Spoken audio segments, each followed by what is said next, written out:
Welcome to Drizzly's Low-Key Valheim.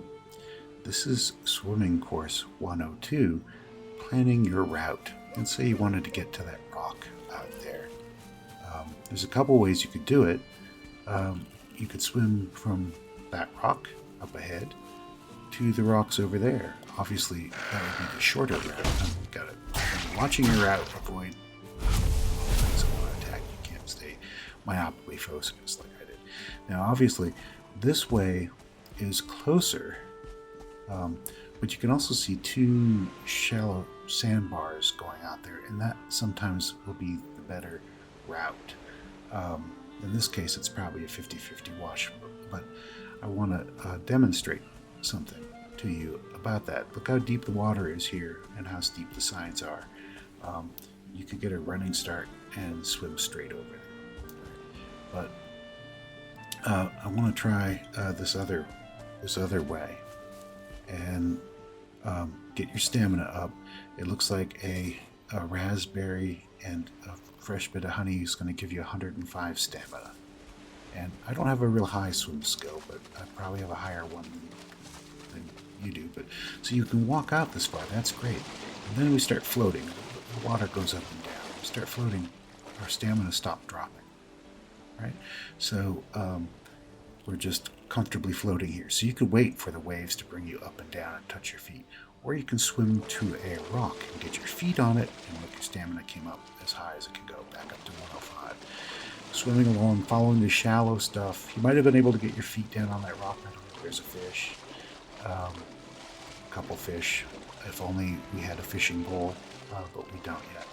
Sometimes after a storm you can find a fish stuck up on rocks, but this is not about fish. This is about getting to shore, and you notice we had a very little problem. We were able to touch our feet to get us kind of lead the swim a little bit. When you get out to a place like this, you can build houses on the rocks.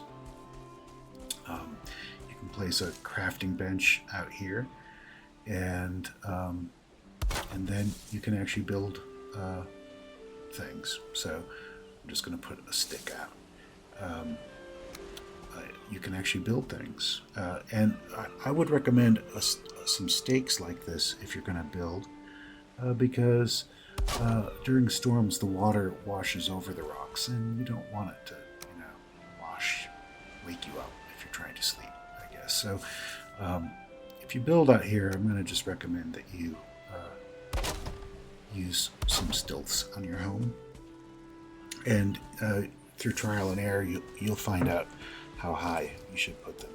Now, looking at swimming back, remember how I mentioned the route from the rock to rock? This looks very dangerous because we saw how deep the water was off that rock and how steep the sides were. So you probably don't want to swim straight to that rock unless there were other rocks nearby that looked not as steep. You could swim to the other one to the right, but we have a pretty good route, and look how far we're able to walk on this little sandbar. So, and you see that we weren't able to walk there on our way in, but the waves are going up and down just a little bit. And so we're able to rest, get our stamina back up to as high as it'll go. Doesn't look like we're going to be able to touch the bottom there, but then go for that rock, go for that place, that rest, the place where you can put your feet down, and dream of catching those fish that are taunting you. So, again, I'm demonstrating that you can recharge your stamina. I was probably going to start drowning before I hit the shore, but I would have made it anyway. I noticed that the stamina stopped going up, so I pushed my feet against the rock again and let it go up. And then, so you can actually swim quite a distance if you have rocks on your route. And this is, I'm going to show you how steep this rock is.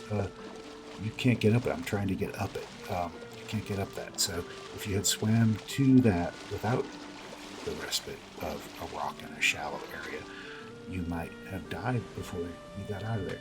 Also, don't panic. You can rest while you still have stamina without dying, and spin around even. Just don't move forward, and you can pick a new route. Hope that helps everybody. Thanks for joining this short edition of Drizzly's Low-Key Valheim server. I'm your host, Drizzly, and I'll talk to you later. Thanks a lot. Bye-bye.